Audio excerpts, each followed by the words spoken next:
Baik. Jadi ini mata kuliah semester 6 dan seperti tadi saya sampaikan ini perkenalan dulu ya. Mata kuliah ini diampu oleh 7 dosen pengajar. Saya sebagai koordinatornya dan karena itu saya membuka 2 kuliah pertama. Nanti dilanjutkan oleh dosen-dosen yang lain ya. Tentu Anda sudah kenal semua ya, Anda sudah semester 6, tentu sudah bertemu dengan Bapak Ibu dosen ini. Di kuliah-kuliah sebelumnya ada Pak Surya Dwibowo, ada Pak Satyawan Sunito, ada Bu Ekawati, ada Prof. Indriatmo, ada Pak Bayu, dan ada Pak Alfian ya. Lalu ini tim asisten praktikumnya. Sebagai koordinator ada Pak Alfian Helmi, ini hadir juga di forum kelas kita hari ini. Lalu ada Mbak Hilda, Mas Eko, Mbak Rai, Mas Ari, dan Mbak Rizka. Ya, tentunya Anda juga sudah kenal ya dengan wajah-wajah di atas karena sudah bertemu di kuliah-kuliah sebelumnya. Nah, seperti tadi saya sampaikan, mata kuliah ini boleh dibilang sebagai muara ya atau ujung dari kuliah-kuliah yang terkait dengan lingkungan dan sumber daya alam, juga populasi tentunya, yang diampu oleh divisi Karep dan merupakan mata kuliah yang menjadi ciri khas dari peminatan tata kelola sumber daya alam dan lingkungan ya. Anda sudah belajar ekologi manusia dan kependudukan dan pembangunan. Interaksi dua hal ini itu akan tercermin juga di dalam mata kuliah berikutnya ya, tercermin di dalam kajian agraria. Kalau ini tekanannya kepada aspek tenurial, lalu tercermin pada ekologi pedesaan dan pertanian. Kalau ini tekanannya pada bentang alam dan transformasinya. Kemudian juga tercermin di dalam tata kelola dan sistem manajemen ya, baik tata kelolanya terkait dengan sumber daya alam maupun lingkungan hidup. Ini lingkungan hidup Anda peroleh semester ini juga, maupun di dalam pengelolaannya di dalam PKSDA kalau itu bersifat kolaboratif, atau di dalam kajian reforma agraria ya kalau itu pembaruan tenurial yang bersifat redistributif. Nah, muara dari semua mata kuliah ini adalah sumber daya alam, keadilan, dan perdamaian. Jadi bagaimana sumber daya alam itu menjadi faktor kunci di dalam menentukan tatanan sosial yang lebih adil, dan dengan demikian nantinya akan menjamin ya perdamaian ya. Itu tentu tujuan idealnya seperti itu, dan itu juga kalau kita ingat konstitusi kita kan juga begitu ya pada dasarnya. Jadi seluruh bumi, ruang angkasa, ya, air gitu, dan kekayaan alam yang dikandungnya itu semuanya arahnya adalah untuk sebesar-besar kemakmuran rakyat. Ya. Dan kemakmuran rakyat di situ tentu punya dimensi ekonomi, ya, punya dimensi sosial, punya dimensi politik. Ya. Jadi ini kemudian menjadi muara dari seluruh mata kuliah. Nah, karena itu bicara mengenai sumber daya alam, keadilan, dan perdamaian ini sebetulnya tidak bisa lepas dari SDGs ya. Jadi di dalam SDGs kalau Anda perhatikan goals-nya ya dari 1 sampai 17 itu nanti Anda akan temukan ya beberapa goals itu terkait dengan sumber daya alam ya.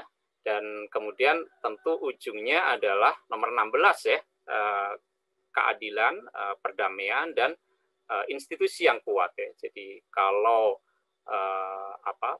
tata kelola sumber daya alamnya, redistribusi manfaatnya itu adil, berkelanjutan, maka itu akan mengantarkan kepada perdamaian dan keadilan. Dan dengan sendirinya maka kelembagaan-kelembagaan sosial, ekonomi, dan politik yang berdiri di atasnya itu juga akan kokoh ya, akan kuat. Dan untuk itu semua tentu mengasumsikan adanya partnership ya, adanya kemitraan untuk mencapai semua tujuan-tujuan sebelumnya ya. Jadi kalau Anda lihat nanti di sini di antara 17 tujuan ini nanti akan Anda saksikan, sebetulnya Anda akan lihat banyak diantaranya itu terkait dengan sumber daya alam. Nah, ini kita bisa lihat di sini. Jadi kalau ini kemudian dibedah gitu ya, 17 itu, maka 4 diantaranya itu kaitannya dengan sumber daya alam sebetulnya ya. Di sini kita lihat nomor 15 itu kehidupan di atas tanah, ya. Jadi biodiversity dan kekayaan alam ya yang ada di atas tanah itu ya, pertanian, kehutanan, perkebunan ya, lalu yang terkandung di dalamnya ada tambang, ada mineral, ada minyak, gas gitu ya. Tentu ini semuanya kaitannya dengan sumber daya alam. Lalu nomor 14 itu adalah kehidupan di bawah air. Ini tentu sumber daya alam yang ada di wilayah perairan ya, di wilayah perairan, baik perairan darat maupun terutama juga perairan laut yang mencakup sebagian besar ya wilayah di bumi kita ini ya. Jadi sangat besar potensinya di situ. Lalu kalau kita lihat juga nomor 6 di sini adalah clean water and sanitation ya. Jadi ini aspek lingkungannya. Ini juga sangat vital bagi kesejahteraan manusia. Kemudian yang berikutnya adalah climate action ya. Jadi ini semua juga sangat penting bagi elemen-elemen yang di atasnya. Jadi ini semuanya adalah biosphere ya. Ini menjadi satu landasan di mana tantangan mengelola berbagi manfaat ya, menjamin akses yang adil ya di atas 4 hal ini itu akan menentukan bangunan-bangunan di atasnya. Lalu di atas itu ada society ya, masyarakat. Jadi sejauh mana berbagai komponen sistem sosial ini terwujud itu tentu akan sangat ditentukan oleh di bawahnya ya. Dan kemudian terakhir ekonomi ya, dan kemudian yang menjadi poros 3 lapisan itu adalah partnership ya. Jadi bagaimana dengan partnership itu 3 lapisan ini sebetulnya bisa diwujudkan ya. Dan tentunya ini tidak bisa dipisahkan satu sama lain, sehingga kalau Anda turunkan ini semuanya sebetulnya menjadi satu lingkaran yang utuh gitu ya. Yang porosnya adalah kemitraan ya, kerjasama. Nah, jadi sebetulnya Anda sangat spesial sekali ya, karena ketika Anda menekuni tata kelola dan tata kelola sumber daya alam dan lingkungan ini, sebetulnya Anda fokus kepada biosphere ini ya, biosphere. Tentunya karena Anda di KPM, sudut pandang di dalam melihat biosphere ini tentu lebih pada sisi sosial ekonomi ya. Sementara kalau dari sisi teknis ya, dari sisi yang lebih bersifat teknologi dan segala macam itu ada di fakultas-fakultas lain ya, di MIPA, di pertanian dan segala macam. Tetapi Anda sebetulnya fokus di sini juga, tetapi pada aspek sosial, ekonomi, ekologi politiknya dan seterusnya ya. Nah, jadi ini pentingnya ketika kita sampai di ujung muara dari beberapa mata kuliah di peminatan ini, Anda sebetulnya kembali untuk merefleksikan sejauh mana sih sebetulnya sumber daya alam itu punya peran penting di dalam mewujudkan tatanan sosial yang ada di atasnya ini ya, yang pada akhirnya akan menentukan apakah kita sebetulnya sedang membangun sistem sosial, ekonomi, dan politik yang adil, yang dengan demikian akan menjamin kedamaian, perdamaian, ataukah justru pengelolaan komponen-komponen biosphere ini sebetulnya bermasalah ya. Dan kalau itu bermasalah, tentu banyak konsekuensinya. Ada konsekuensi ekonomi, ada konsekuensi politik, ada konsekuensi sosial ya, yang nanti akan kita sampaikan ya. Dan itulah mengapa mata kuliah ini diletakkan di level paling akhir dan dengan tingkat abstraksi yang lebih tinggi ya, karena Anda sekarang diminta untuk berefleksi ya setelah Anda mendapat pelajaran Ekoman, PKSDA, Kajak, ya, reforma agraria dan seterusnya ya. Kira-kira seperti itu. Nah, kalau kita kemudian mencoba ya memperhitungkan faktor sumber daya alam dan lingkungan tadi ya, yang terdiri dari 4 komponen biosphere ya, yang paling bawah itu, kita sekarang ini menghadapi fenomena semacam ini ya. Ini ketika kita melihat gambar ini misalnya ya, ini adalah penggurunan ya di Afrika. Jadi dulunya wilayah ini wilayah yang subur, ada danaunya gitu ya, tapi kemudian kering kerontang dan kemudian berubah menjadi gurun ya, karena perubahan iklim dan segala macam. Nah ini di dalam banyak kasus ya, dan itu terjadi di Afrika, di Timur Tengah, tetapi juga terjadi juga di Indonesia. Kondisi di mana sumber daya alam ini mengalami depletion ya, jadi jasa lingkungannya itu kemudian menyusut dan bahkan kemudian hilang, itu kemudian menimbulkan isu kelangkaan ya, scarcity, dan itu kemudian juga akhirnya memicu konflik ya. Jadi memicu konflik, dan ini fenomena yang akan kita hadapi ya, dan sudah kita hadapi juga di Indonesia ya. Misalnya Anda mungkin belum pernah mendengar bahwa sebetulnya di banyak tempat di Indonesia itu perkelahian antar kampung itu seringkali terjadi karena perebutan air ya, terutama di daerah-daerah yang sangat kekurangan air seperti di NTT dan segala macam gitu ya. Mungkin yang banyak Anda alami adalah banjir, tetapi sebetulnya kondisi semacam ini juga terjadi di Indonesia gitu ya. Dan kalau ini kita tidak antisipasi ya, tidak punya langkah-langkah untuk mengatasinya, maka ini akan menjadi sumber konflik ya. Misalnya saja diperkirakan 2050 itu Jawa sudah krisis air ya, sangat parah nanti krisisnya. Dan kalau itu terjadi ya, apa yang kita lihat di gambar ini sesuatu yang kemudian terjadi juga di Indonesia ya, seolah-olah ini jauh gitu ya di Afrika, tapi sebetulnya ini juga bisa terjadi di tempat kita. Nah, tetapi bukan saja depletion ya atau scarcity ya, tetapi juga faktor kekayaan sumber daya alam itu juga bisa menjadi konflik ya. Nah ini contoh di Kongo, Democratic Republic of Congo ya, Republik Demokrat Kongo.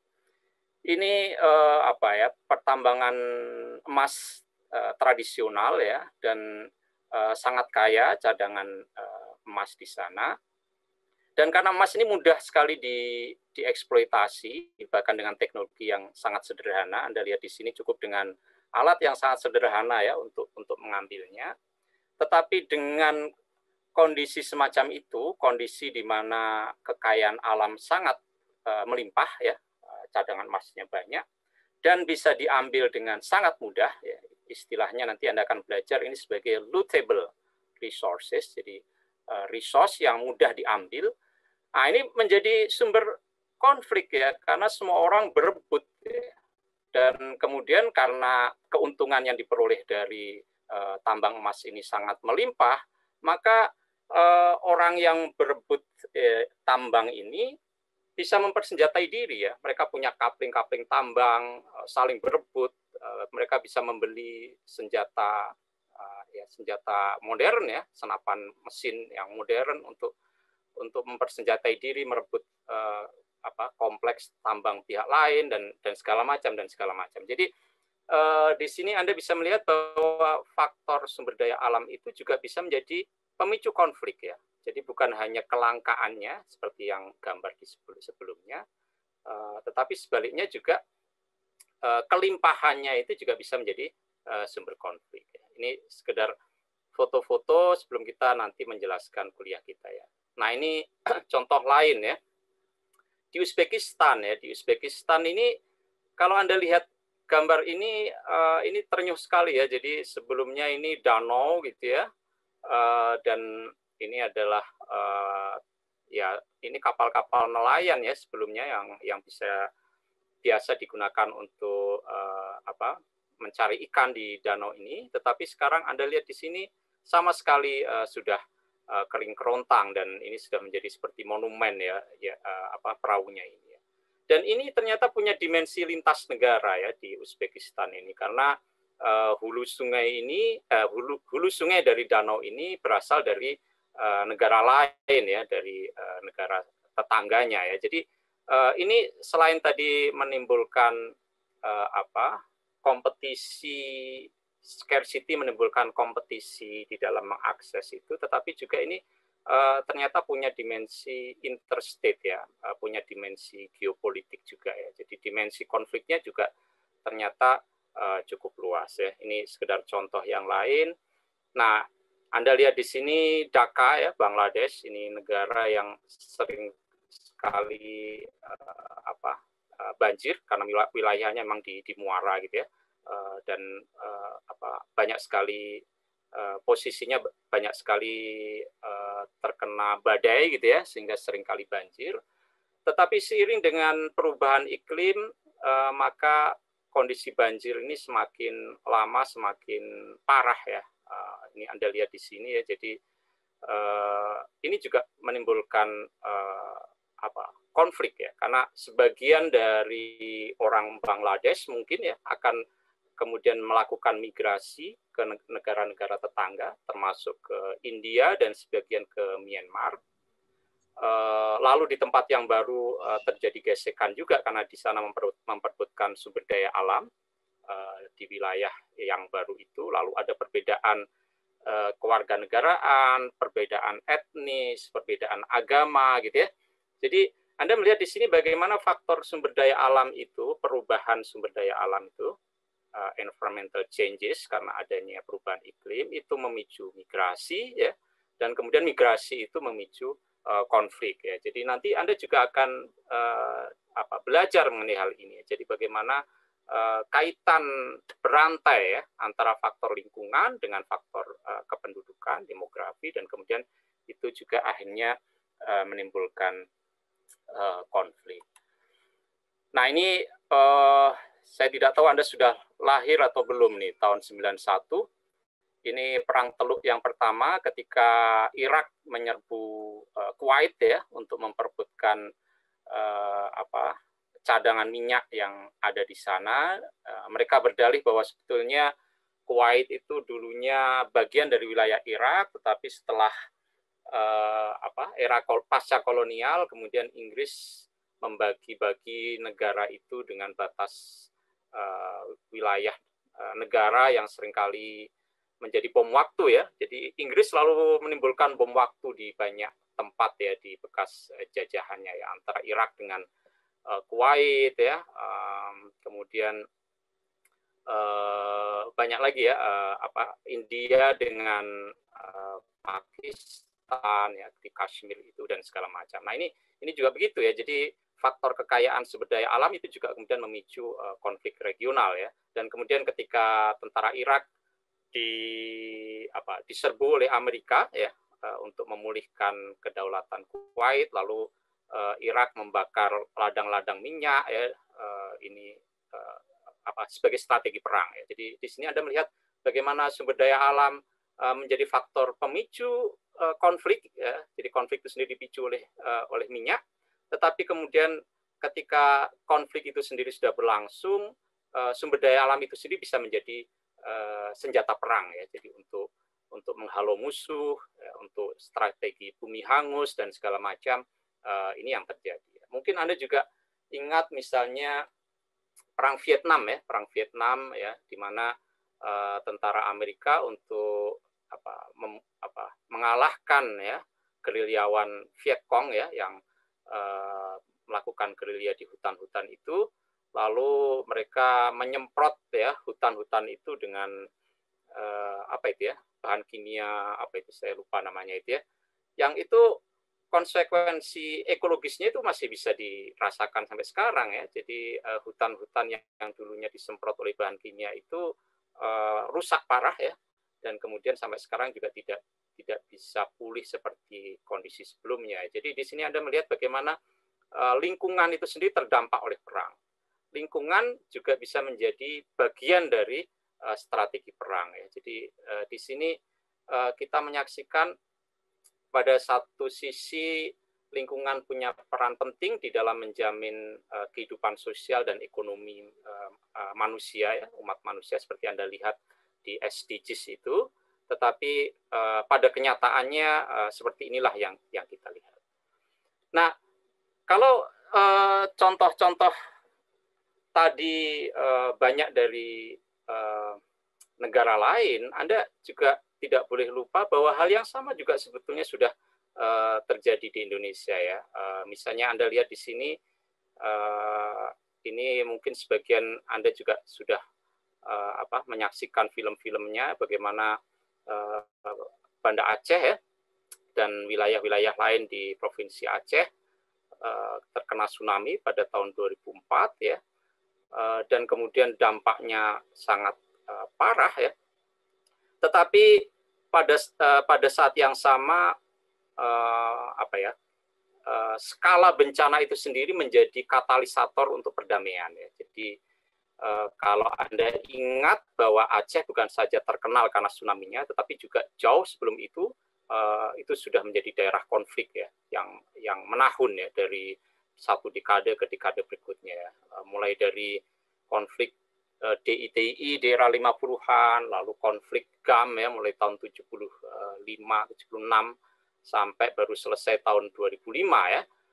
Dan Anda tahu bahwa konflik di Aceh itu salah satu pemicunya juga karena sumber daya alam, ya. Bagaimana kekayaan minyak dan gas, ya, yang ada di Aceh itu diambil oleh pemerintah pusat, tetapi kemudian yang kembali lagi ke Aceh itu sangat kecil, ya, sangat kecil. Meskipun dengan kekayaan minyak dari Aceh itu kemudian pemerintah bisa membangun SD Inpres, infrastruktur pedesaan, dan segala macam di seluruh Indonesia, ya. Tetapi bagi orang Aceh tentu saja itu dirasakan tidak adil, ya, dan itulah salah satu yang kemudian memicu konflik, ya. Dan konflik itu berlarut-larut, ya, kemudian mencapai puncaknya ketika Orde Baru tumbang, dan ketika tsunami ini terjadi, ya, semua pihak merasa sudah pada kondisi stalemate, ya, deadlock, gitu, ya. Konfliknya ini nggak menang tapi juga nggak kalah, ya. Pemerintah nggak bisa sepenuhnya mengalahkan GAM-nya juga sudah nggak berkutik lagi, sudah di hutan-hutan rimba, gitu, ya, tidak bisa lagi di hutan-hutan yang di pinggiran, gitu, ya. Jadi sudah semacam deadlock begitu, lalu tsunami ini menjadi katalisator, ya, terjadinya proses perdamaian, ya, sehingga 2004 tsunami, lalu Desember, ya, lalu Januari itu ada putaran perdamaian di Helsinki, Januari sampai Juli, lalu Agustus penandatanganan perdamaian, dan akhirnya perdamaian bisa dihadirkan di Aceh. Jadi di sini juga Anda melihat bagaimana faktor sumber daya alam itu memicu konflik, tetapi sekaligus juga kondisi sumber daya alam yang rusak parah dan adanya panggilan untuk humanitarian, ya, kemanusiaan itu kemudian dirasakan semua pihak, dan itu akhirnya kemudian menjadi katalisator tercapainya perdamaian, ya. Nah, jadi apa yang bisa kita lihat dari gambar-gambar di atas itu adalah bagaimana faktor sumber daya alam itu sangat penting bagi kehidupan manusia. Dia menjadi elemen paling bawah biosphere itu, ya, di dalam SDGs.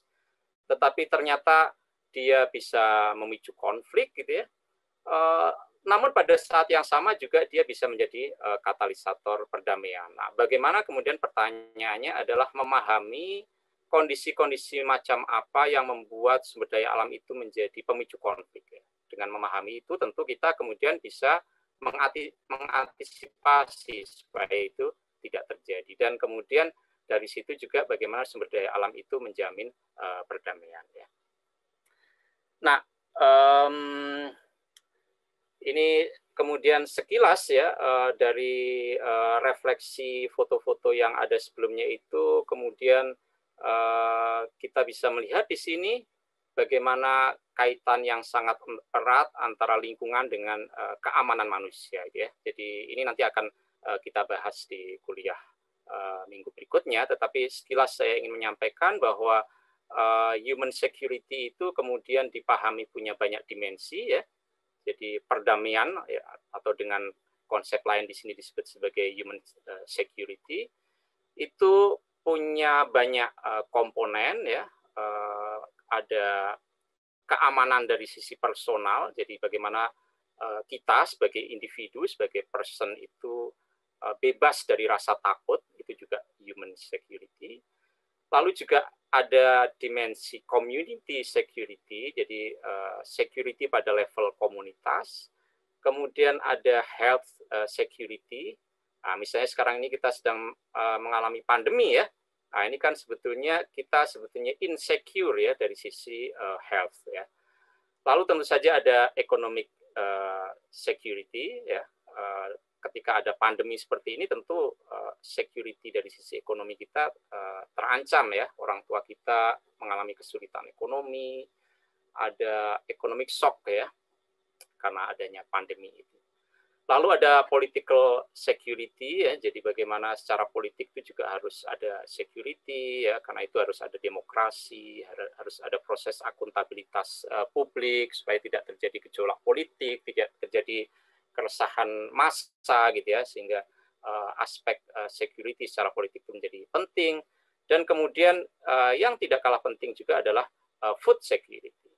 Nah, kalau Anda lihat semua komponen human security ini lingkungan punya sumbangan yang sangat besar ya di dalam menentukan berbagai aspek dari human security yang lain ya. Lingkungan dengan berbagai fungsinya yang ada di sini ya. Jadi bagaimana lingkungan itu menyediakan sumber daya alam ya, baik yang sifatnya renewable ya, terbarukan atau yang tidak terbarukan ya. Yang terbarukan misalnya produksi pertanian ya, hutan, kayu dan segala macam. Yang non renewable seperti kandungan mineral ya, batu bara, tambang emas dan segala macam, minyak dan gas gitu ya. Kemudian lingkungan juga mengabsorb ya limbah ya. Kemudian lingkungan juga mensustain kehidupan kita, kehidupan seluruh penduduk penghuni bumi ini, karena dia menyediakan keragaman genetik, keragaman hayati gitu ya, yang itu sangat berguna untuk semua penduduk bumi. Kemudian tentu saja lingkungan menyediakan jasa estetik ya, pemandangan tentang alam dan segala macam. Nah, kesemua fungsi lingkungan ini sebetulnya berkontribusi penting di dalam berbagai hal ini. Ya. Lingkungan sangat penting artinya bagi food security, akses terhadap air bersih, terhadap sumber-sumber kesejahteraan yang terkait dengan SDA itu juga sangat penting bagi kehidupan personal, ya, komunitas, ekonomi, ya, dan segala macam. Dan sekarang kita juga melihat bagaimana lingkungan yang mengalami kerusakan, ya, dia terbongkar habis, ya. Dulunya misalnya virus-virus itu tertimbun di dalam hutan, ya, di gua-guanya kelelawar atau di hewan-hewan liar ya di alam. Ketika hutannya ditebang ya maka virus itu bisa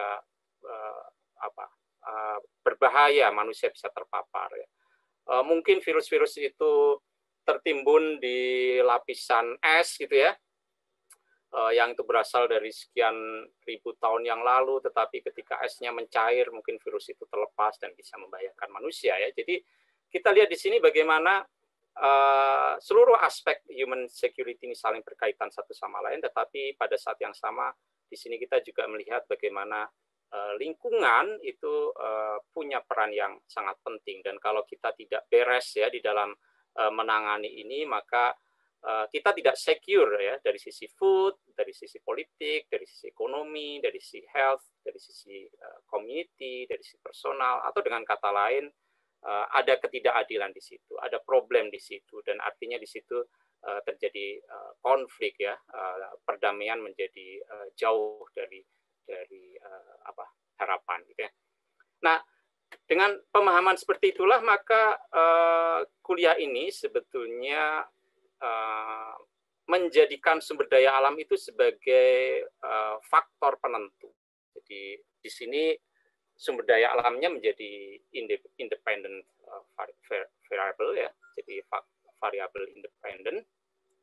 Dan kemudian bagaimana dia punya peran penting di dalam menentukan kondisi human human security atau human insecurity, menentukan keamanan atau ketidakamanan manusia ya. Jadi kalau tata kelolanya tidak baik, kalau di situ ada ketidakadilan gitu ya, pasti di situ akan menimbulkan human insecurity. Tetapi kalau sumber daya alamnya terkelola baik ya, ada akses yang adil ya, manfaatnya terdistribusi secara merata gitu, tentu akan menjadi landasan bagi human security. Nah, karena itulah sebagai faktor, sebagai variabel independen ini, kita ingin melihat dalam kondisi apa sumber daya alam itu kemudian berubah menjadi kutukan ketika dia menjadi penyebab human insecurity, menjadi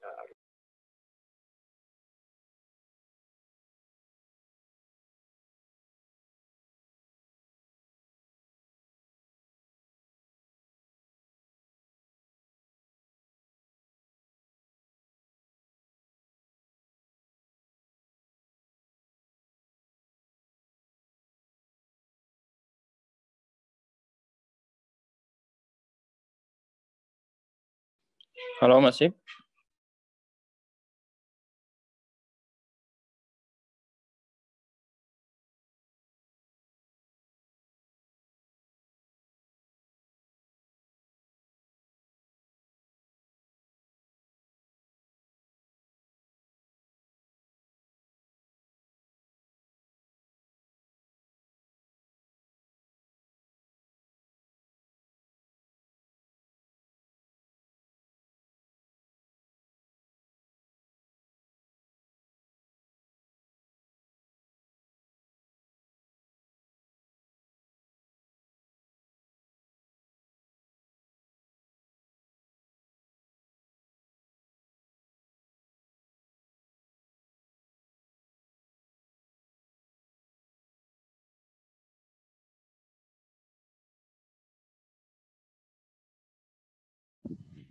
Sepertinya Pak Sohib keluar ya.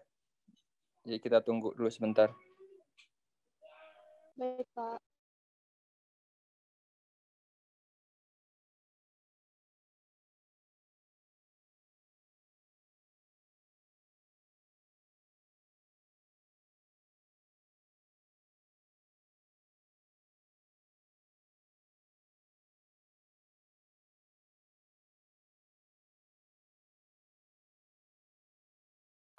Halo, apakah suara saya terdengar lagi? Terdengar, Pak. Terdengar, Pak. Ya, maaf. Baru terdengar lagi, Pak. Barusan mati lampu di rumah. Waduh. Untungnya segera nyala. Inilah. Baik, saya lanjutkan ya. Jadi, sampai mana tadi? Jadi, mata kuliah ini dengan memfokuskan sumber daya alam sebagai faktor ini ingin mendalami sebenarnya ya. Jadi dalam kondisi semacam apa sumber daya alam ini bisa menjadi sumber kutukan ya. Jadi istilahnya apa? Resource curse ya. Dan dalam kondisi apa dia menjadi sumber berkah atau blessing ya. Jadi kalau kita bisa mengenali itu, tentunya kalau itu sudah terlanjur terjadi, maka kita tahu bagaimana cara mengatasinya. Dan kalau itu belum terjadi, maka kita bisa tahu bagaimana cara mengantisipasinya. Ya. Kita tahu bagaimana kemudian kita menjalankan pembangunan, menjalankan sistem produksi, itu yang tidak akan kemudian menimbulkan kondisi yang membuat sumber daya menjadi kutukan itu. Nah, lalu selain membahas istilahnya di sini adalah sumber daya alam sebagai faktor resiko ya, risk factor ya, jadi dia menjadi faktor resiko bagi konflik, faktor resiko bagi kemiskinan, bagi terjadinya keresahan sosial ya, itu semua adalah kutukan. Tetapi selain itu kita juga akan membahas bagaimana faktor sumber daya alam itu juga bisa menjadi sumber berkah. Ya. Jadi bagaimana justru dengan mengadres isu lingkungan itu maka konflik bisa diselesaikan. Seperti di Aceh misalnya, nanti kita akan diskusi bagaimana salah satu komponen penting di dalam penyelesaian konflik di Aceh adalah penyelesaian masalah-masalah lingkungan, ya, masalah-masalah sumber daya alam. Jadi ketidakadilan bagi hasil pusat daerah bisa diselesaikan, lalu manfaat dari sumber daya alam itu bisa dirasakan oleh orang Aceh dan segala macam itu. Nah, ketika itu sudah disepakati, maka itu kemudian konfliknya bisa diselesaikan. Ya. Salah satu komponennya itu, tentu ada komponen lain. Jadi bagaimana kemudian juga faktor sumber daya alam ini bisa menjadi faktor peluang, ya. Selain menjadi faktor resiko, dia juga bisa menjadi faktor peluang untuk mencegah atau menyelesaikan konflik, untuk menciptakan perdamaian, dan pada akhirnya untuk pembangunan berkelanjutan, ya, seperti cita-cita SDGs itu. Nah, kemudian tentu saja kita tidak hanya berkutat pada aspek yang sangat teoritis, ya, tetapi di dalam mempelajari dua hal ini, apakah kutukan atau berkah ini kita refleksikan dengan mengacu kepada kasus-kasus yang ada, ya, baik dari mancanegara maupun dari kasus-kasus menonjol di tanah air, ya. Nanti Anda akan banyak melihat film, nanti Mas Helmi akan memandu Anda di seksi praktikum untuk melihat film-film dari Afrika, dari Amerika Latin, ya, dari Asia, ya, juga tentunya dari negeri kita sendiri, ya. Kita juga akan menghadirkan beberapa kuliah tamu, baik untuk sesi kuliah maupun sesi praktikum, ya. Nanti akan dijelaskan, ya. Nah, kemudian mata kuliah ini akan diberikan metode tatap muka secara daring, baik untuk sesi kuliah maupun praktikumnya. Lalu sesuai dengan level Anda, ya, tentu Anda diharapkan melakukan pembelajaran mandiri melalui problem-based and solution-oriented learning. Jadi nanti ada satu kasus yang kemudian akan menjadi fokus Anda, lalu kasus itu dibedah dengan menggunakan kerangka teori, penjelasan, maupun pembelajaran, ya, dari tempat lain, dan kemudian kira-kira solusinya seperti apa. Nanti akan dijelaskan pada sesi praktikum bahwa di akhir perkuliahan diharapkan nanti Anda akan menghasilkan ya semacam policy brief, ya, bukan semacam, ya, menghasilkan policy brief yang singkat, ya, yang di situ Anda bisa fokus pada satu isu tertentu, ya, dan kemudian bagaimana penyelesaiannya. Nah, jadi ini alur perkuliahan. Nanti setelah saya menyampaikan alur perkuliahan ini, nanti akan saya buka sesi tanya jawab sebentar, ya, sebelum menjelaskan topik-topik kuliah. Jadi di sini Anda bisa lihat bagaimana lingkungan itu dalam kondisi dia tidak dikelola dengan baik, ya, dia kemudian bisa menjadi bahaya laten, ya, bahaya laten, ya. Artinya dia menjadi potensi resiko, ya, potensi resiko, dia belum muncul sebagai resiko, tetapi dia menjadi potensi, artinya dia laten, dan kemudian ketika itu berlanjut tidak ada penyelesaian, ketika muncul benih-benih masalah tidak segera diselesaikan, maka yang sifatnya laten itu kemudian mencuat, ya, dan dia kemudian meledak, ya, eruption, sehingga di situ sumber daya alam kemudian memicu, ya, memicu konflik, ya. Jadi di sini adalah fase pertama di mana lingkungan itu adalah penyebab dari konflik, ya. Lalu kemudian ketika sudah meledak tidak kunjung diselesaikan juga, dia kemudian mengalami eskalasi, ya, dan dalam dinamika konflik yang terjadi ini, lingkungan bisa menjadi sangat terdampak karena adanya gejolak kekerasan, ya, gejolak perang bahkan, ya. Jadi di sini lingkungan bisa menjadi penyebab, pemicu, tetapi pada saat yang sama ketika ini sudah berkembang, lingkungan juga bisa terdampak oleh konflik, ya. Misalnya tadi saya menyampaikan contoh di Vietnam, gitu, ya, di Irak, ya, ketika terjadi perang Teluk pertama, ya, di Kuwait, gitu, ya. Nah, kemudian ini bisa sampai kepada puncak konflik dan kemudian Di sini berarti level kekerasannya sudah sampai pada level yang tertinggi. Dan kemudian ada situasi jalan buntu ya, jalan buntu, deadlock ya, stalemate ya. Dan barulah pada situasi semacam itu pihak-pihak yang berkonflik kemudian merasa tidak ada gunanya untuk berlarut-larut di dalam konflik, dan akhirnya mereka berusaha untuk mencari pemecahan ya. Ya, ini terjadi di Aceh, di Poso ya, di tempat-tempat lain ya, di Ambon ya. Ada situasi ketika kemudian sampai pada titik ini dan kemudian akhirnya semua pihak merasa ya ini konflik tidak bisa diterus-teruskan ya, kecuali kalau kita semua ingin binasa gitu ya, sehingga kemudian terjadi deeskalasi. Nah, tantangannya kemudian adalah kalau konfliknya itu salah satu elemen pemicunya adalah sumber daya alam. Tentu sumber daya alam bukan satu-satunya elemen ya. Di dalam konflik Poso di situ ada elemen komunal ya, sektarian ya, keagamaan ya. Di dalam konflik Sampit itu ada elemen etnik ya. Tetapi tidak bisa dipungkiri juga ada elemen sumber daya alamnya ya, apalagi untuk kasus di Aceh ya, sekarang di Papua ya, itu kan kita mengalami begitu. Maka kalau salah satu elemen penyebab konflik adalah sumber daya alam, konsekuensinya upaya penyelesaian konflik juga harus menyertakan faktor sumber daya alam. Kalau tidak, maka penyelesaian konfliknya semu sebetulnya ya, semu ya. Dan kalau itu bersifat semu, maka kemudian bisa menimbulkan potensi konflik baru dan kemudian berulang lagi gitu. Jadi ada siklus kekerasan ya. Nah, sehingga tantangannya adalah kemudian bagaimana lingkungan ya, masalah lingkungan itu dijadikan sebagai salah satu elemen untuk resolusi konflik ya.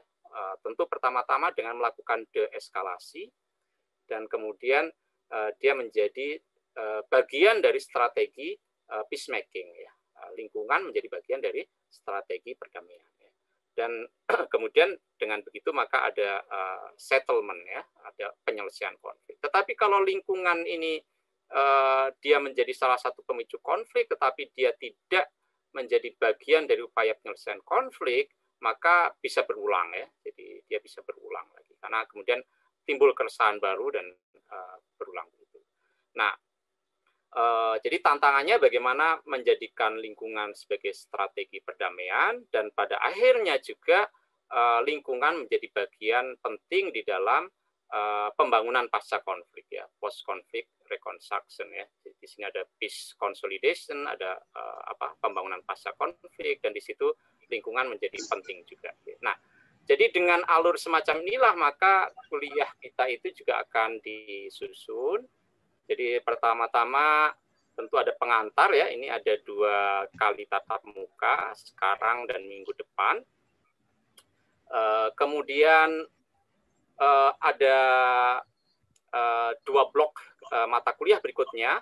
Di sini sebetulnya membicarakan bagaimana lingkungan itu menjadi pemicu dari konflik, ini yang nomor 2 ini ya. Jadi bagaimana sih kok faktor lingkungan dan sumber daya alam itu bisa menjadi pemicu konflik? Nah, ini ada 3 tatap muka ya. Pertama bisa jadi karena adanya kelangkaan, scarcity. Lalu di situ ada kombinasi antara scarcity dengan tekanan populasi, dan kemudian migrasi ya, yang kemudian akhirnya menjadi sumber bagi human insecurity. Yang tadi saya contohkan dengan kasus di Bangladesh yang kemudian konfliknya kemudian memicu yang kemudian kondisi kondisi banjir di sana memicu migrasi dan kemudian memicu konflik ya. Lalu kemudian ada perubahan iklim. Jadi perubahan iklim itu tadi ada contoh danau yang kering ya. Lalu ada contoh penggurunan ya di Afrika, itu karena perubahan iklim, dan itu juga punya dampak terhadap human insecurity ya. Yang human insecurity ini pada tingkat tertentu meletup sebagai konflik dengan skala besar ya, bahkan kemudian terjadi civil war ya, perang ya, seperti itu. Lalu kemudian yang ketiga, kondisi ketiga di mana sumber daya alam dan lingkungan bisa menjadi faktor risiko adalah ketika kelimpahan sumber daya alam itu juga menjadi sumber konflik ya, seperti tadi saya contohkan di Ghana ya. Kongo yang konflik terkait tambang emas gitu ya. Lalu juga Aceh juga begitu. Mungkin juga nanti kita akan belajar juga mengenai Papua. Sebagian masalah di Papua juga sebetulnya karena kelimpahan sumber daya alam yang ada di sana.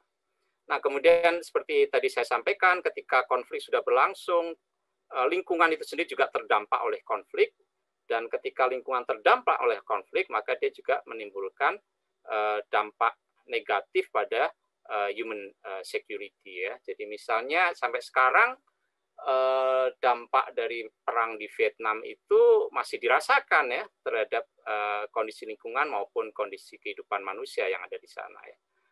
Nanti juga di praktikum bahkan Anda akan diajak melihat dampak dari Perang Dunia Pertama ya di Prancis ya. Jadi ada satu desa di mana itu dibombardir waktu Perang Dunia Pertama dan dampaknya masih secara lingkungan masih dirasakan sampai sekarang. Jadi itu jangka panjang seperti itu ternyata dampaknya. Nah, 2-3 ini, 2 blok kuliahan ini, 2 segmen ini sebetulnya bicara sampai pada sini ya. Lalu kemudian bagian berikutnya adalah ini ya, peran sumber daya alam dan lingkungan di dalam mewujudkan human security. Jadi ini sudah dari 2 ke 3 ya, dan ke 4 ya, bahkan ke 4 ya. Jadi di situ bagaimana konflik diselesaikan, salah satunya dengan menciptakan kontrak baru terkait dengan sumber daya alam. Lalu bagaimana juga konflik perdamaian dikonsolidasikan melalui pembangunan pasca konflik, itu di situ sudah sampai pada 4, jadi sampai 3 ya, sampai sini. Jadi bagaimana post konflik reconstruction itu juga harus melibatkan aspek lingkungan. Jadi kalau dulu lingkungan menjadi sumber pertikaian, sekarang lingkungan harus menjadi sumber kerjasama, kurang lebih seperti itu. Dan terakhir adalah ketika kita bicara kemudian pembangunan berkelanjutan. Jadi pembangunan berkelanjutan itu seharusnya kemudian bisa mengantisipasi jangan sampai sumber daya alam justru memicu konflik. Nah, ini di sini sebetulnya sudah bicara mengenai lingkungan sebagai conflict prevention tool ya. Jadi bagaimana lingkungan harus disertakan di dalam pertimbangan-pertimbangan pembangunan sehingga konflik bisa dicegah ya. Pembangunan berkelanjutan harus sensitif terhadap konflik, pembangunan berkelanjutan harus mempedulikan isu keadilan lingkungan ya, keadilan agraria, keadilan iklim dan seterusnya. Jadi ini satu siklus ini ya sudah dijelaskan di dalam kuliah ini ya dari 1, 2, 3 dan 4 blok ini. Nah, kemudian setelah UTS, Anda kemudian diajak untuk merefleksikan semuanya ini untuk kasus-kasus di Indonesia ya. Jadi kalau sebelumnya ini lebih bersifat teoritis, maka ini adalah kasus-kasus empirisnya di Indonesia ya. Jadi mulai dari kasus konflik komunal di Ambon dan Poso dan bagaimana kita ingin mendalami sebetulnya di balik konflik yang dianggap konflik agama itu ada nggak faktor SDA yang terlibat di dalamnya gitu ya, dan apakah kemudian penyelesaian konflik melibatkan faktor sumber daya alam atau tidak gitu ya. Itu jadi konflik komunal, konflik yang sifatnya horizontal ya, karena di situ ada sentimen komunal yang terlibat gitu ya. Nah, 2 konflik berikutnya ini konflik yang sifatnya lebih vertikal ya. Jadi ini di Aceh ada gerakan etnonasionalisme ya untuk memperjuangkan kemerdekaan Aceh pada waktu itu. Saya berharap peserta kuliah ini ada yang dari Aceh nih supaya nanti bisa banyak bercerita ya ketika kita sampai pada topik ini.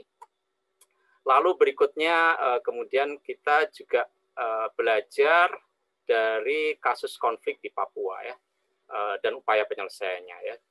Kalau di Aceh ini sudah tuntas sebetulnya ya penyelesaiannya. Nah, yang di Aceh ini sampai sekarang sebetulnya masih penuh dengan gejolak ya, meskipun tidak dalam skala seperti di Aceh pada waktu itu.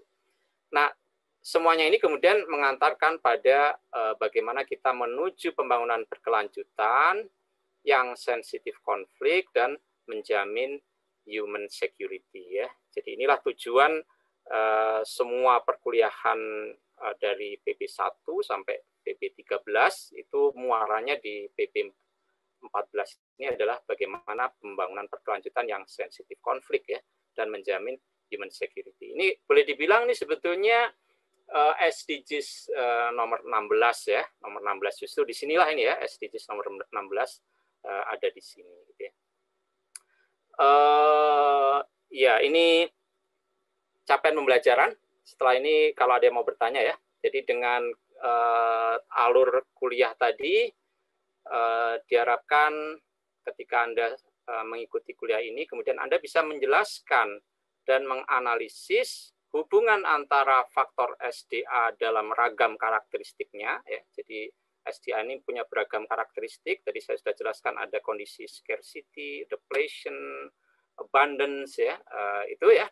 Lalu bagaimana kaitan itu dengan berbagai dimensi human security atau human insecurity. Tadi ada food security, ada political security, economic security dan seterusnya ya. Jadi kalau Anda kemudian mengikuti kuliah ini, maka Anda harus paham hubungan itu ya. Dan kalau Anda paham hubungan itu, tentu harapannya kan memastikan bagaimana sumber daya alam itu bisa berkontribusi positif terhadap human security ya, bukan justru memicu human insecurity. Nah, kemudian Anda juga diharapkan mampu secara empiris mendiagnosis dan menganalisis peran SDA dalam mempengaruhi kondisi human security atau insecurity ya.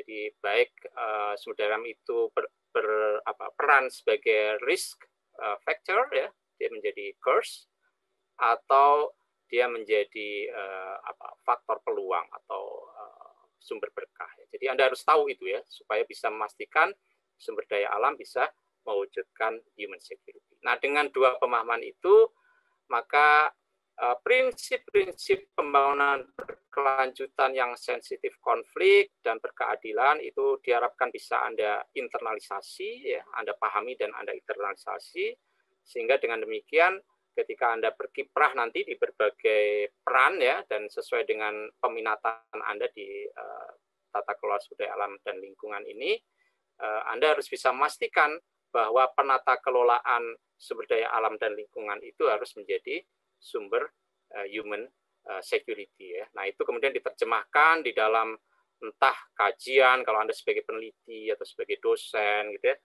atau perencanaan dan pelaksanaan program pembangunan kalau Anda menjadi pegawai pemerintah, pejabat, atau Anda berperan di sektor bisnis swasta misalnya ya, Anda harus memastikan bahwa operasi bisnisnya justru tidak menjadikan sumber daya alam itu menjadi sumber resiko ya, tetapi sebaliknya dia menjadi sumber peluang ya, menjadi berkah ya, bukan kutukan ya. Nah, kurang lebih itu ya. Nanti ini detail-detailnya kalau masih ada waktu bisa disampaikan ya, tapi sebetulnya ya kurang lebih ini menjelaskan secara lebih rinci siklus ini ya, siklus ini. Baik, ada pertanyaan sebelum kita nanti lanjut ke topik-topik PB. Silakan kalau ada pertanyaan. Halo, apakah mengantuk semua ini?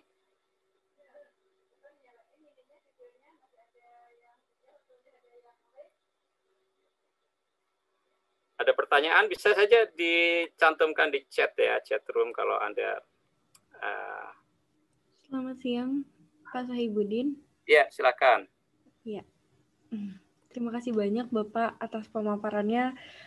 Tadi banyak sekali membahas tentang human insecurity yang ternyata bermuara pada faktor sumber daya alam seperti itu, Pak. Nah, dari SDGs yang tadi Bapak jelaskan bahwasannya fondasi yang menjadi akar dan sangat penting kan biosfer ya Pak ya. yaitu kayak live online, live below water, dan sebagainya. Nah, tapi rasa-rasanya banyak pembangunan kita yang lebih concern ke ruang lingkup di atasnya, kayak decent work and economic growth, ke pertumbuhan ekonomi, sehingga sibuk untuk ya mengagung-agungkan perekonomian tanpa memperhatikan fondasi penting di bawahnya ternyata rapuh, misalnya seperti itu, dengan sistem kapitalis dan sebagainya. Nah, menurut Bapak bagaimana ya Pak biar konsep pembangunan kita lebih responsif terhadap isu-isu lingkungan seperti itu, lebih peka juga. Lalu juga tentang makna keadilan sendiri nih Pak, sebenarnya ada standar nggak sih Pak, entah itu di internasional atau seperti apa, standarisasi dari adil tuh seperti apa Pak Sohib? Terima kasih Pak. Iya, terima kasih Putri. Iya, memang seringkali justru bukan saja tidak memperhatikan biosfer ya, tetapi justru pembangunan ekonomi itu dilakukan dengan mengorbankan biosfer ya.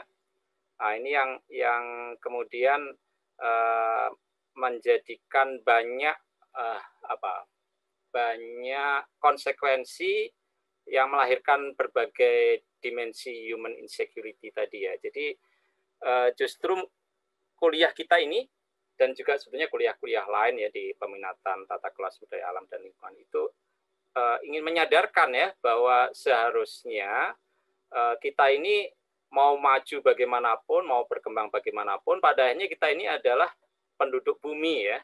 Kalau Anda ingat berapa P itu ya, ada people, ada planet dan segala macam itu ya. Itu ya jadi kita tidak mungkin bisa mengabaikan bumi kita, tidak bisa mengabaikan sumber daya alam kita, lingkungan kita ya. Kita tidak mungkin mencapai satu sistem sosial yang kokoh ya, yang kokoh secara secara sosial, secara politik, secara ekonomi kalau tidak bertumpu kepada biosfer yang juga bisa dikelola dengan baik gitu ya. Nah, ini yang nantinya setahap demi setahap akan ditunjukkan bagaimana praktek-praktek pembangunan itu seringkali tidak mengindahkan itu. Lalu tantangan perubahan iklim, ini juga sebetulnya perubahan iklim kan dampak ya, konsekuensi ya dari pembangunan ekonomi kita yang terlalu memuja pertumbuhan ya, dengan menggunakan bahan bakar yang tidak ramah lingkungan ya, dengan emisi karbon yang sangat tinggi dan seterusnya, itu semua punya dampak terhadap biosfer kita. Nah, ini nanti yang akan kita diskusikan setahap demi setahap ya. Dan termasuk juga bagaimana sistem keadilan itu diciptakan di atasnya ya.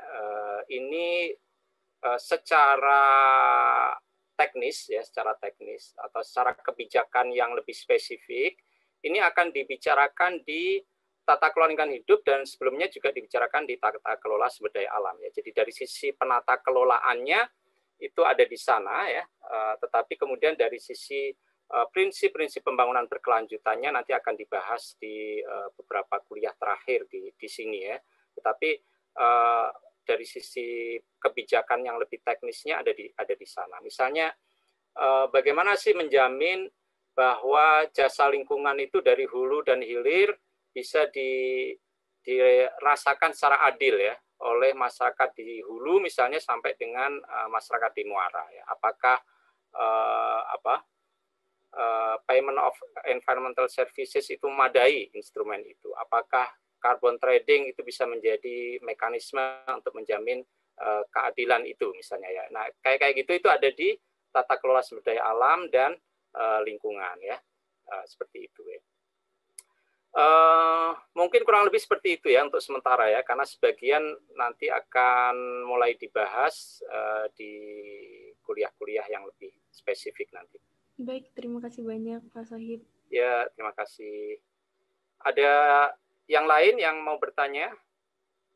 Mungkin dari Anda sekalian ini berasal dari daerah-daerah yang punya problem spesifik terkait dengan biosphere ya. Nanti bisa diangkat selama perkuliahan ya, dan itu bisa menjadi bahan untuk apa nanti policy brief ya. Misalnya apakah ada isu mengenai scarcity ya, di mana scarcity itu kemudian memicu kompetisi dan bahkan ketika tidak ada institusi untuk mengatur kompetisi itu, dia menjadi kompetisi yang sifatnya terbuka dan berujung konflik. Misalnya ada kasus-kasus seperti itu, bisa Anda angkat gitu ya. Bagaimana isu scarcity berhubungan timbal balik dengan isu kependudukan misalnya ya, itu juga menarik ya. Misalnya mungkin saja Anda tinggal di puncak misalnya dan bertemu dengan refugees ya. Refugees itu berasal dari Timur Tengah atau mungkin berasal dari Rohingya. Karena orang Rohingya itu sebagian besar kan, sebagian ya, itu kan berasal dari orang Bangladesh yang tadi ya, mereka menjadi environmental refugees ya, menjadi pengungsi karena adanya krisis lingkungan ya. Lalu mereka migrasi ke tempat lain, di tempat lain mereka berkompetisi sumber daya alam dengan penduduk asli, lalu ada perbedaan agama dan segala macam, timbul pengungsi seperti itu. Nah, kalau Anda ketemu kasus itu juga bisa diangkat ya. Kalau Anda berasal dari daerah-daerah yang punya kelimpahan sumber daya alam ya, mungkin dari Kalimantan ya, Kalimantan Timur, Kalimantan Selatan yang barusan banjir ya. Anda lihat di situ bagaimana justru daerah dengan kekayaan alam yang sangat tinggi itu daerah sekitarnya justru sangat miskin gitu ya. Jadi ada resource curse di situ ya. Jadi antara kekayaan sumber daya alam dengan kesejahteraan masyarakatnya itu berbanding terbalik ya, hubungannya justru tidak tidak linier ya, justru daerah kaya tapi kok malah penduduknya miskin misalnya ya. Nah, itu juga bisa Anda angkat misalnya. Jadi kasus-kasus semacam itu nanti bisa bertolak dari daerah Anda masing-masing ya. Ada yang lain yang mau ditanyakan?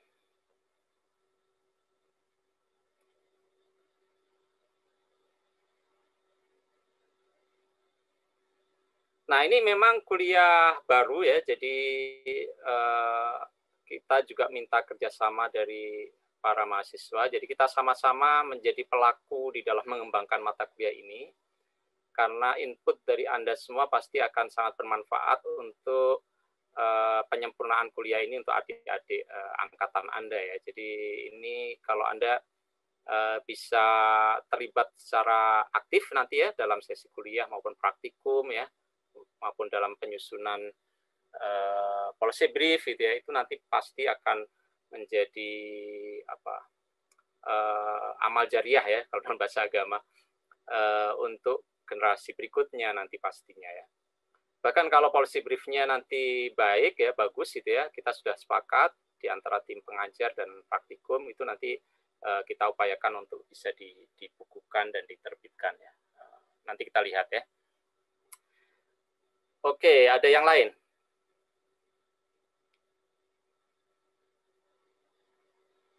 Baik, kalau tidak ada, saya lanjut dulu ya, menjelaskan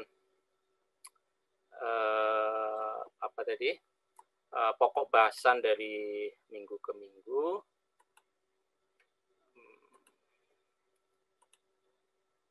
Nah, ini apa sudah terlihat lagi sekarang? Sudah, Bapak. Nah, jadi hari ini kita mulai dengan pengantar. Sekilas sudah dijelaskan mengenai kaitan sumber daya alam, keadilan, dan perdamaian dari perspektif human security ya. Jadi itu nanti minggu depan kita akan dalami lebih lanjut. Nah, jadi di dalam perkuliahan minggu depan beberapa konsep kunci akan disampaikan. Apa itu human security?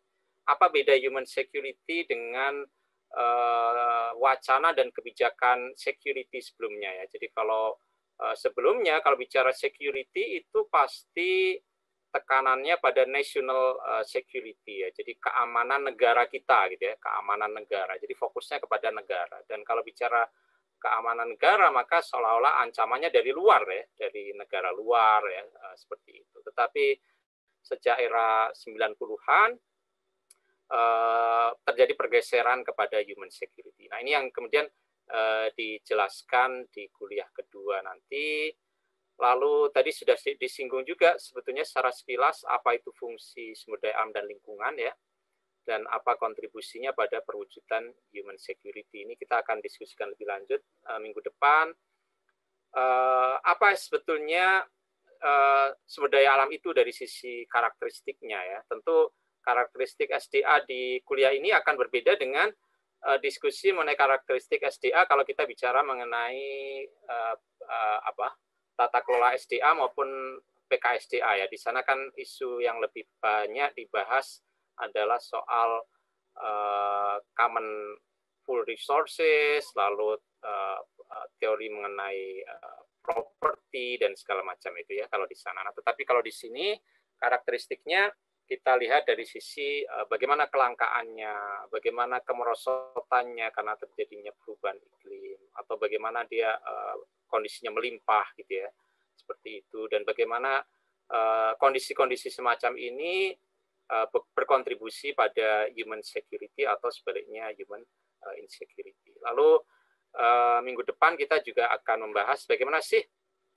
kerangka konseptual untuk memahami hubungan faktor SDA dengan konflik dan perdamaian. Tadi siklusnya sudah kita jelaskan ya tadi ya, mulai dari dia menjadi pemicu, dia menjadi faktor yang menyebabkan konflik, dia menjadi kondisi yang terdampak oleh konflik, dia menjadi faktor peluang untuk menyelesaikan konflik, dia menjadi faktor peluang untuk memantapkan perdamaian dan pembangunan pasca konflik. Jadi siklusnya semacam itu, tetapi nanti akan kita diskusikan secara lebih rinci di minggu depan ya. Nah, kemudian ini blok kedua ya, kalau blok satunya itu pengantar. Nah, blok keduanya itu adalah sumber daya alam sebagai faktor resiko ya. Di sini ada beberapa PB untuk membahas blok ini sebagai faktor resiko ini. Pertama adalah kondisi kelangkaan ya. Kelangkaan, tekanan populasi dan migrasi. Ini minggu ketiga ya. Minggu ketiga akan disampaikan oleh Bu Ekawati ya. Nanti Anda akan berkenalan dengan beberapa teori seperti ini. Kemudian faktor resiko yang kedua adalah perubahan iklim ya, dan bagaimana perubahan iklim ini menghasilkan berbagai dampak, yang dampak itu menjadi sumber human insecurity ya. Terjadi penggurunan, terjadi banjir rob ya di berbagai wilayah pesisir maupun pulau-pulau kecil ya, itu tentu menjadi sumber human insecurity ya. Krisis air ya, krisis pangan, banjir ya, kekeringan ya, jadi produksi pertanian merosot dan segala macam ya, itu akan dijelaskan di sini. Dan mungkin kalau tidak salah videonya juga akan memutar bagaimana Arab Spring ya, pergolakan politik di Arab yang terjadi beberapa waktu yang lalu itu masih berlanjut sampai sekarang. Itu di baliknya ternyata juga ada soal perubahan iklim ini ya ternyata ya. Jadi bukan semata-mata soal politik saja ya, tetapi juga di situ ada faktor SDA dan lingkungan ya. Nah, kemudian yang berikutnya faktor risiko yang ketiga, yang terakhir ini adalah ketika kelimpahannya itu justru menjadi sumber human insecurity ya. Jadi ada teori resource curse, ada soal apakah sumber daya alam itu mudah diambil atau susah ya. Kalau itu tambang emas seperti tadi di Kongo itu mudah diambil, tetapi kalau itu minyak ya yang butuh teknologi tinggi, itu namanya karakternya dari sisi eksploitasinya itu adalah obstructability ya. Nah, itu ternyata menghasilkan karakter konflik yang beda gitu ya. Nah, itu nanti akan dijelaskan. Kemudian bagaimana itu dipahami, itu ada dua teori, apakah grievance teori ataukah greed teori, apakah pemicu dari konflik terkait sumber daya alam itu adalah karena adanya motif politik, ya, motif politik. Misalnya karena kemarahan politik karena sumber daya alamnya diambil gitu ya, misalnya di Aceh itu kan bisa dijelaskan dengan grievance, atau karena kesempatan ekonomi ya. Jadi perang itu sendiri kesempatan ekonomi untuk bisa melakukan perdagangan ilegal ganja, ya, perdagangan ilegal senjata api, perdagangan ilegal berlian. Ya. Jadi justru penjelasannya berbeda. Jadi kesempatan ekonomi. Jadi greed istilahnya teori keserakahan. Ya. Lalu ada konflik durability. Nah, perkuliahan ini akan diisi dengan kuliah tamu oleh Akiko Horiba dari Sasakawa Peace Foundation. Jadi ini kesempatan yang sangat spesial ya bagi Anda untuk bisa mengikuti kuliah yang juga diisi oleh pengajar-pengajar dari negara lain ya. Nah, kemudian setelah membahas faktor risiko, lalu PB 6 ini sudah bicara mengenai bagaimana sumber daya alam itu terkena dampak dari perang. Dampaknya bisa bersifat sosial, ekonomi maupun ekologis, dan bagaimana dampak ini kemudian menghasilkan human insecurity ya. Jadi misalnya tadi saya contohkan dampak ekologis jangka panjang dari perang Vietnam itu sampai sekarang masih dirasakan dan menjadi sumber human insecurity misalnya. Jadi ini kemudian setelah itu sudah masuk kepada sumber daya alam sebagai faktor peluang ya. Kalau sebelumnya tadi faktor resiko lalu dampak. Nah, blok keempat ini bicara mengenai sumber daya alam sebagai faktor peluang untuk menciptakan human security. Jadi kalau ada konflik, bagaimana sumber daya alam dijadikan bagian dari strategi penyelesaian konflik, penciptaan perdamaian, dan bagaimana kontrak politik baru itu juga mengadres isu ketidakadilan lingkungan. Ya. Misalnya kontrak politik barunya itu apa? Ya peace agreement itu ya, peace agreement ya. Peace agreement-nya harus bisa menjawab sumber dari konflik yang salah satunya melibatkan sumber daya alam. Ya. Jadi isu mengenai resource wealth sharing ya, berbagi manfaat ekonomi, manfaat kemakmuran ya dari sumber daya alam itu bagaimana itu diadres ya di dalam peace agreement ya, itu semuanya akan menjadi penting untuk menciptakan perdamaian ya.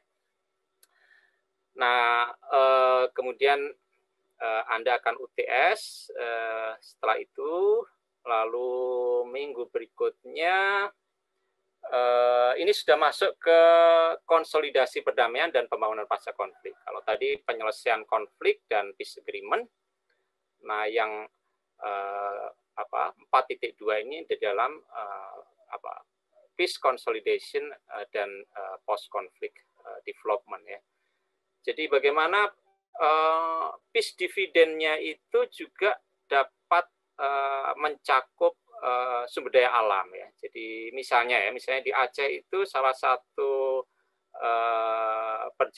isi perjanjian damai Helsinki adalah menjanjikan korban konflik dan kombatan mendapatkan lahan pertanian 2 hektar misalnya. Jadi di situ Anda bisa melihat dari sisi isi perjanjiannya ya. Kalau dari sisi pelaksanaannya kan selalu nggak ideal ya, tetapi dari sisi perdamaiannya perjanjian perdamaiannya ada satu klausul, satu pasal di mana sumber daya alam itu menjadi peace dividend. Ya. Jadi kalau dulunya sumber daya alam menjadi sumber keresahan, sekarang menjadi sumber perdamaian gitu ya. Kurang lebih seperti itu ya. Lalu ketika pemulihan kondisi sosial ekonomi, karena pasti setelah konflik itu kan kondisi ekonomi berantakan ya, orang mengungsi, rumahnya hancur, lahan pertaniannya terlantar, udah jadi hutan misalnya ya. Nah, bagaimana kemudian pembangunan ekonomi, kondisi sosial ekonomi dan revitalisasi kelembagaan pasca konflik ini juga kemudian bisa mengadres isu-isu sumber daya alam dan lingkungan. Jadi misalnya saya sendiri pernah terlibat memimpin satu proyek di Poso ya, menjadikan upaya memulihkan kebun terlantar itu sebagai sarana kerjasama di antara komunitas yang dulunya berseteru pada masa konflik. Dulunya mereka beda agama, dan karena situasi perang mereka hanya bermusuhan ya. Padahal sebelumnya juga nggak bermusuhan.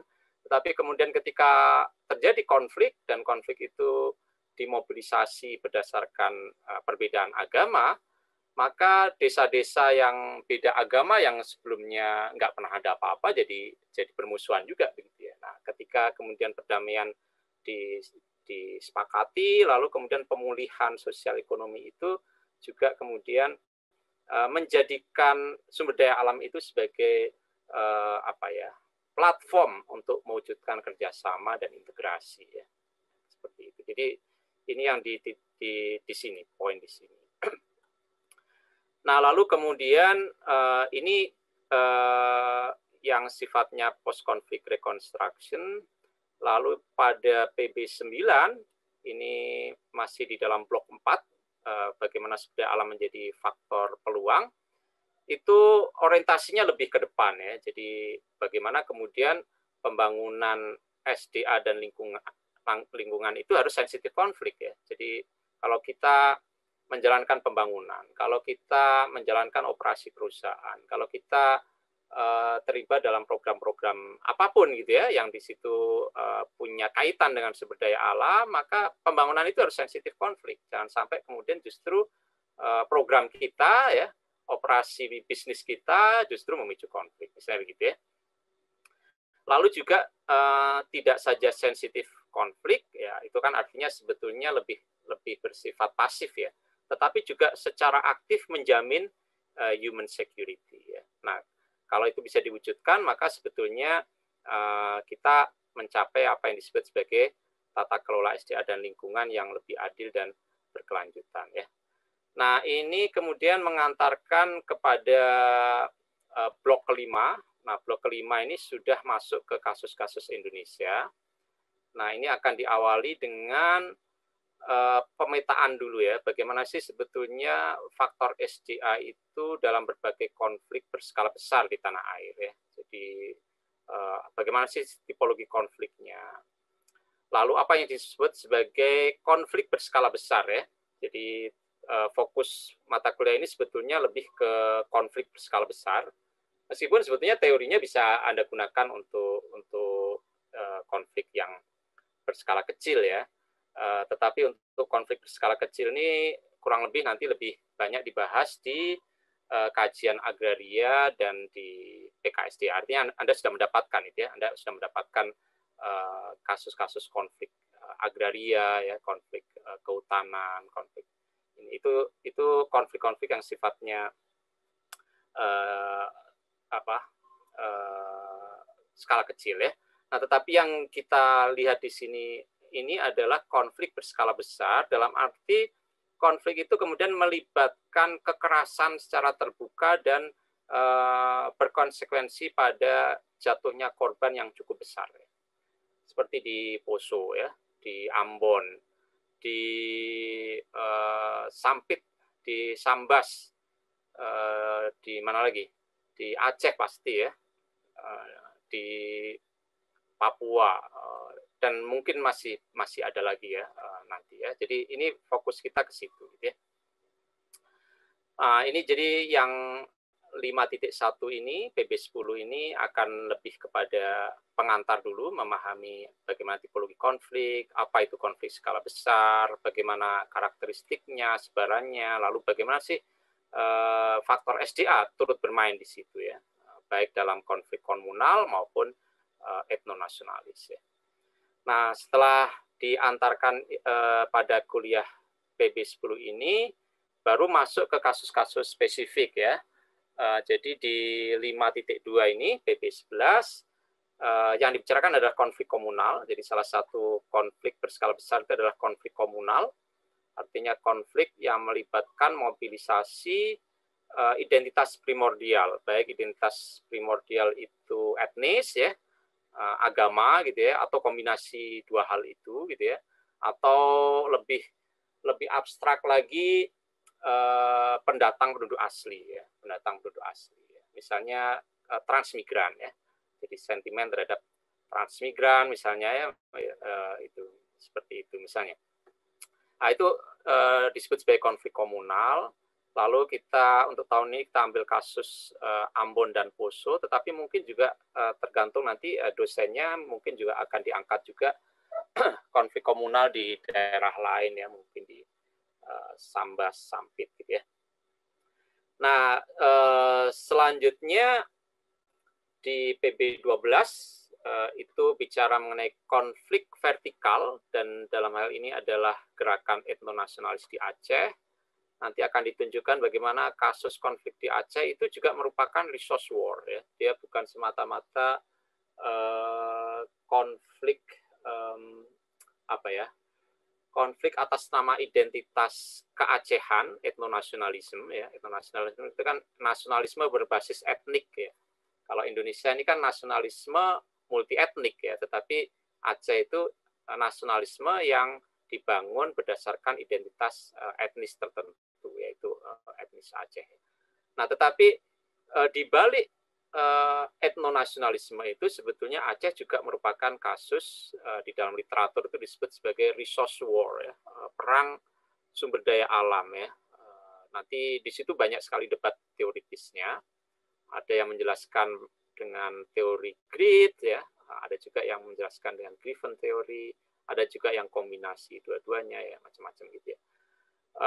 Ini mulai dijelaskan dari bagaimana SDA berperan di dalam memicu konflik, bagaimana dampak perang terhadap lingkungan, lalu bagaimana juga sumber daya alam dan lingkungan itu berkontribusi terhadap penyelesaian konflik sampai kemudian juga pasca konflik. Ya. Dan bagaimana juga kemudian dinamika pasca konflik punya komplikasi ya, punya komplikasi, dan di dalam komplikasi itu termasuk di dalamnya soal sumber daya alam juga ya. Nah, itu ya soal Aceh. Kemudian nanti di praktikum ini juga ada kita hadirkan perspektif perempuan mengenai perdamaian di Aceh. Jadi bagaimana perempuan di sana punya gerakan perdamaian pada waktu itu ya. Lalu kemudian ini di daerah penghasil kopi di Gayo, di Bener Meriah dan Aceh Tengah. Dulu karena konflik, kebun kopinya jadi hutan semua itu ya, karena orang nggak berani lagi pergi ke kebun selama perang itu. Lalu bagaimana kemudian salah satu karakteristik yang spesifik di Gayo adalah selama konflik di Aceh itu, di situ juga terjadi benturan antar etnis ya, baik antara etnis Gayo dengan Aceh, Jawa dengan Aceh, Gayo dengan Jawa mungkin ya, dan macam-macam ya. Dan kemudian di dalam situasi itu, jadi di Gayo itu khas ya, karena selain ada konflik yang sifatnya vertikal antara GAM dengan pemerintah, tetapi kemudian di Gayo sendiri terjadi konflik antar etnis juga sebetulnya. Nah, di dalam situasi semacam itu nanti ada gerakan perempuan yang nanti akan kita dengarkan langsung. Gitu ya. Nah, kemudian berikutnya kita masuk ke kasus di Papua. Ini tinggal 10 menit lagi ya. Dan di Papua ini akan diisi oleh kuliah tamu oleh Profesor Cahyo Pamungkas. Ini salah satu penyusun dokumen roadmap Papua ya, jadi roadmap untuk perdamaian di Papua, disebut roadmap Papua Damai, dan sampai sekarang roadmap itu terus dikampanyekan sebagai salah satu strategi penyelesaian konflik di Papua, meskipun banyak sekali resistensi dari berbagai pihak ya, termasuk pemerintah ya. Tetapi kita ingin belajar dari sini, dan harapannya tentu Anda semua sebagai mahasiswa ya, dan dalam hal ini mahasiswa di IPB, dan apalagi yang kemudian belajar mengenai soal sumber daya alam ini sebagai salah satu faktor di balik konflik itu, Anda bisa turut berkontribusi untuk men-switch ya, membalik ya, bagaimana kemudian sumber daya alam itu seharusnya bisa menjadi faktor penyelesaian konflik di Papua ya. Kalau sekarang isu Freeport, isu limbah di sana, isu Papua dan non Papua dan segala macam itu masih sangat kental. Nah, kira-kira apa kontribusi Anda gitu ya? Kurang lebih seperti itu. Nah, terakhir ini sebagai kuliah penutup, inilah yang kemudian sampai kepada SDGs nomor 16 ya. Jadi bagaimana kita mewujudkan peace, justice, and strong institution ya. Jadi institusi-institusi di atas yang apa ya, yang dikembangkan di atas sumber daya alam itu harus berdiri di atas pilar keadilan dan perdamaian. Kalau tidak, maka institusi politik kita, kebijakan kita, ya, institusi sosial kita itu akan rapuh seperti tadi disampaikan oleh Putri. Ya. Jadi ini kuliah penutup kita. Ini beberapa daftar pustaka. Kalau Anda tertarik, ini semuanya bisa Anda akses ya. Silahkan nanti. Ini nanti juga bisa Anda unduh di course, jadi tidak perlu saya sebutkan. Nah, ini penilaian kita.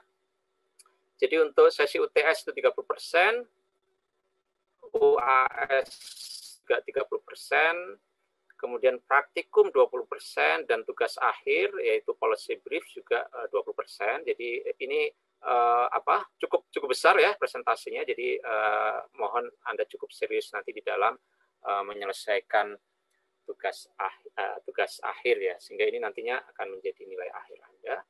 Ini saya kira biasa ya. Nah, saya kira itu ya yang bisa disampaikan pada kesempatan kali ini.